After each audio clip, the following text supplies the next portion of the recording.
اور ابو جہل بھی آپ کا دشمن، ابو لہب بھی آپ کا دشمن ہے، لیکن اگر قرآن پاک کی تلاوت کی جائے تو ابو لہب ابو جہل سے بڑا دشمن ہے۔ کیوں؟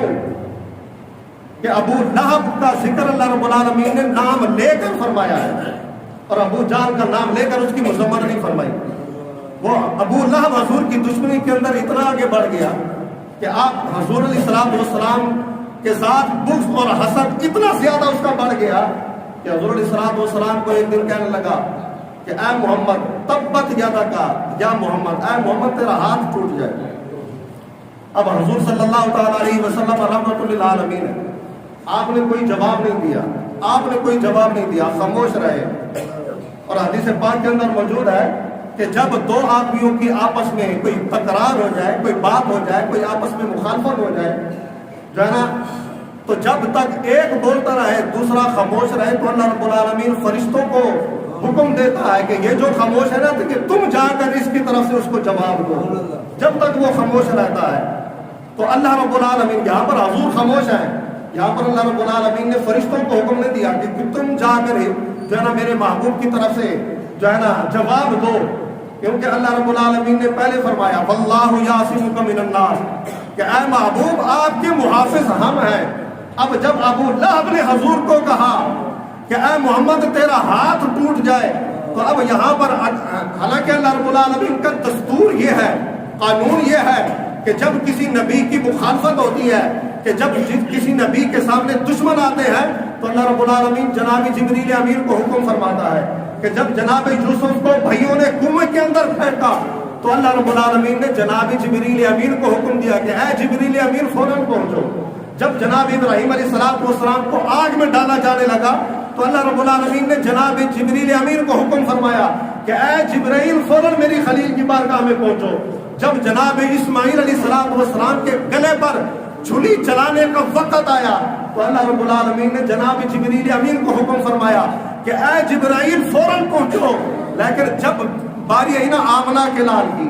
جب باری آئی اپنے محبوب کی، تو فرمایا کہ اے محبوب اگرچہ میرا قانون یہ ہے کہ اپنے نبیوں کی حفاظت اپنے فرشتوں سے کرواتا ہوں، لیکن اے محبوب آپ کے لیے میرا انداز الگ ہے، آپ کے لیے میرا قانون الگ ہے۔ فرمایا کہ جب آپ کی باری آئی ابو لہب نے کہا کہ تبت یدک یا محمد، اے محمد تیرا ہاتھ ٹوٹ جائے، تو اللہ رب العالمین نے جناب جبریل امین کو حکم نہیں فرمایا بلکہ اپنا قاعدہ اپنا قانون تبدیل فرمایا۔ خود اللہ رب العالمین نے قرآن پاک کی سورت نازل فرمائی، فرمایا کہ تبت یدا ابی لہب و تب، فرمایا کہ اے خناس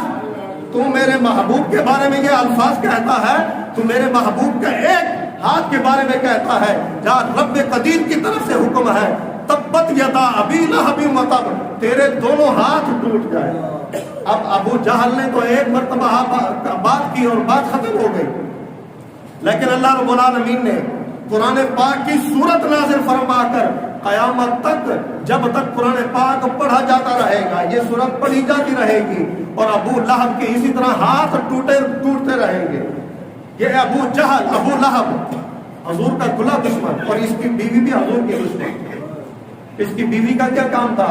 جس کا نام تھا ام جمیلہ، اس کا کام کیا تھا؟ اس کا کام یہ تھا یہ جنگل کے اندر جاتی، جنگل میں جاتی، وہاں سے کانٹے چن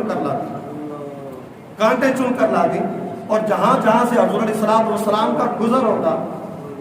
جہاں سے حضور کا راستہ ہوتا، وہاں اس راستے کے اندر آ کر کانٹے بچھاتے کہ حضور کے پاؤں مبارک کے اندر یہ کانٹے